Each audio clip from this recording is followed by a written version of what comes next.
5,500 करोड़ रुपए का है।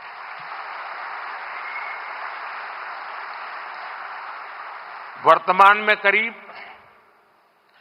50,000 करोड़ रुपए के रेल प्रोजेक्ट्स पर यहां काम चल रहा है।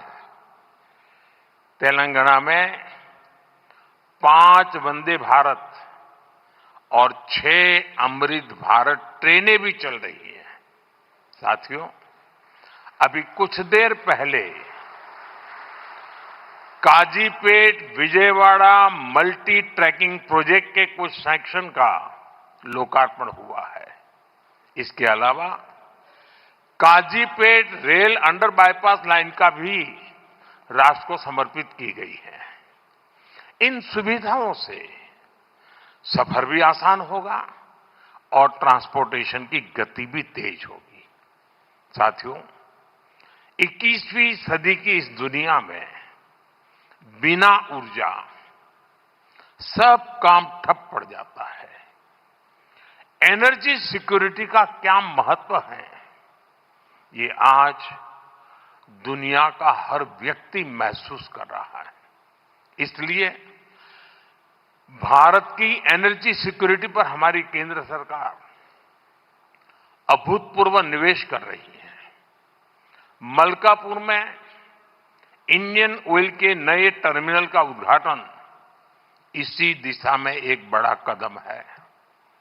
यह टर्मिनल तेलंगाना की बढ़ती एनर्जी नीड्स को पूरा करेगा, सप्लाई चेन को मजबूत करेगा। साथियों, बीते सालों में सोलर पावर के मामले में भारत दुनिया के टॉप देशों में पहुंच चुका है। पेट्रोल में इथेनॉल ब्लेंडिंग को लेकर अभूतपूर्व काम हुआ है। पहले हमने 100% एलपीजी कवरेज पर फोकस किया। अब हम पाइप से सस्ती गैस पर फोकस कर रहे हैं। सीएनजी आधारित व्यवस्था को प्रमोट कर रहे हैं। ऐसे तमाम प्रयासों के कारण भारत इस बहुत बड़े वैश्विक ऊर्जा संकट का सामना कर रहा है। लेकिन अब आज समय की ये भी मांग है कि पेट्रोल, डीजल, गैस ऐसी चीजों का बहुत संयम से इस्तेमाल करें।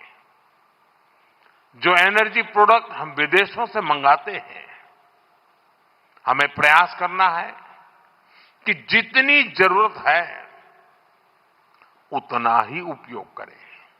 इससे विदेशी मुद्रा की भी बचत होगी और युद्ध के संकट से होने वाले दुष्प्रभाव को भी कम किया जा सकेगा। साथियों, आज तेलंगाना का युवा नए सपने देख रहा है। यहां का किसान नई उम्मीदों के साथ आगे बढ़ना चाहता है। यहां के उद्योग, यहां के एमएसएमई, यहां के स्टार्टअप सब एक विकसित तेलंगाना के निर्माण में अपनी भूमिका निभाना चाहते हैं। क्योंकि तेलंगाना विकसित होगा तो भारत विकसित होगा। मैं तेलंगाना के हर परिवारजनों को ये भरोसा दिलाता हूं कि आपके सपने पूरे करने के लिए केंद्र सरकार ही इससे भी और तेज गति से काम करती ही रहेगी। अब हमारे रेवंता जी ने कहा था कि हां, हम पॉलिटिकल बात नहीं करेंगे, तो मैं भी नहीं करूंगा।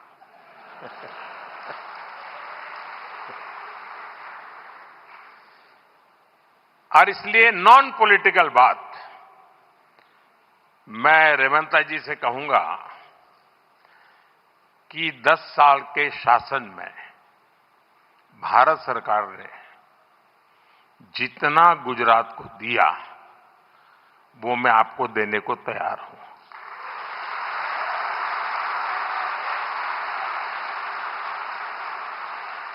लेकिन मेरी जानकारी से मैं आपको बता देता हूं कि जैसे ही मैं ऐसा करूंगा, आपको जो अभी मिल रहा है वो आधा हो जाएगा।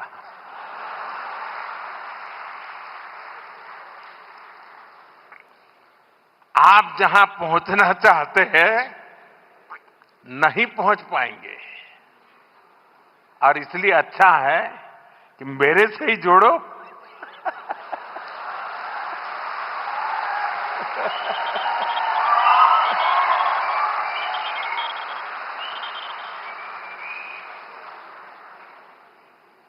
साथियों, हमारा एक पक्का विश्वास है कि डेमोक्रेसी में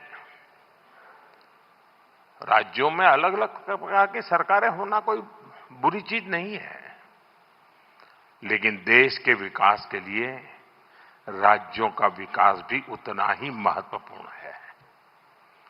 राज्यों के विकास के बिना देश का विकास संभव ही नहीं है, और इसलिए हमारी सारी योजना के केंद्र बिंदु में राज्यों का विकास हो, तेज गति से विकास हो, उस भाव को लेकर के हम सब मिलकर के चलें और 2047 विकसित भारत का सपना हम अपनी आंखों के सामने सिद्ध होता देखें, यही मेरी सबको शुभकामना है।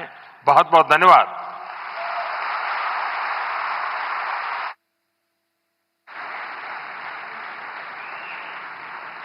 Thank you very much, Honorable Prime Minister. Ladies and gentlemen, on that note, we thank our Honorable Prime Minister for his inspiring address and for gracing Hyderabad with the presence today. We express our deep देश के विकास के लिए राज्यों का विकास जरूरी है, ये कहना था प्रधानमंत्री